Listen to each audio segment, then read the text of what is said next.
Big boss హౌస్‌లో ఎవరు ఊహించని విధంగా మంచి ఆసక్తికరంగా మారిపోయింది 'బిగ్ బాస్' సీజన్ 8. అయితే 'బిగ్ బాస్' హౌస్‌లో ఇప్పుడు 'బిగ్ బాస్' ఇలా నామినేషన్ పూర్తి అయ్యిందో లేదో అప్పుడే టికెట్ టు ఫినాలే టాస్క్ అంటూ 'బిగ్ బాస్' అయితే హౌస్‌లో రచ్చ మొదలుపెట్టేశారు. అయితే 'బిగ్ బాస్' హౌస్‌లో ఉన్న కంటెస్టెంట్స్ అందరికీ కూడా 'బిగ్ బాస్' అయితే ఒక టికెట్ టు ఫినాలే టాస్క్ అంటూ ఒక టాస్క్ ఇవ్వడం జరిగింది. ఆ టాస్క్‌లో ఎవరైతే గెలుస్తారో వాళ్ళు టాప్ 5లోకి చేరిపోతారు. అలానే నామినేషన్‌లో కూడా ఉండరు అంటూ 'బిగ్ బాస్' అయితే చెప్పుకొచ్చేశారు. ఇలాంటి బంపర్ ఆఫర్ దొరికాక ఎవరైనా వదిలేసుకుంటారా? ఎవ్వరు వదిలేసుకోవారు.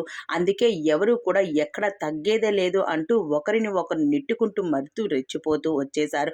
అయితే ఇందులో 'బిగ్ బాస్' ఇచ్చిన టాస్క్ ఏంటి అంటే గడియారం టాస్క్. అయితే 'బిగ్ బాస్' హౌస్‌లోని ఒక గడియారాన్ని ఏర్పాటు చేయడం జరిగింది. అయితే కొన్ని చైర్స్‌లను ఏర్పాటు చేయడం జరిగింది. దాని మీద కంటెస్టెంట్స్ నించుంటూ ఉంటే గడియారంలో ముళ్ళు ఎలా తిరుగుతూ ఉంటాదో అలా తిరుగుతూ ఉంటే ఆ ముళ్ళు మన దగ్గరికి వచ్చేటప్పుడు మనం అక్కడి నుంచి దాని నుంచి తప్పించుకొని గెంతుతూ ఉండాలి. ఎవరైతే గెంతకుండా అలా ఉండిపోయి మన కాళ్ళను టచ్ చేస్తదో వాళ్ళైతే కోల్పోయినట్టే టాస్క్ అంటూ 'బిగ్ బాస్' అయితే చెప్పుకోవచ్చు. ఎవరు విజయం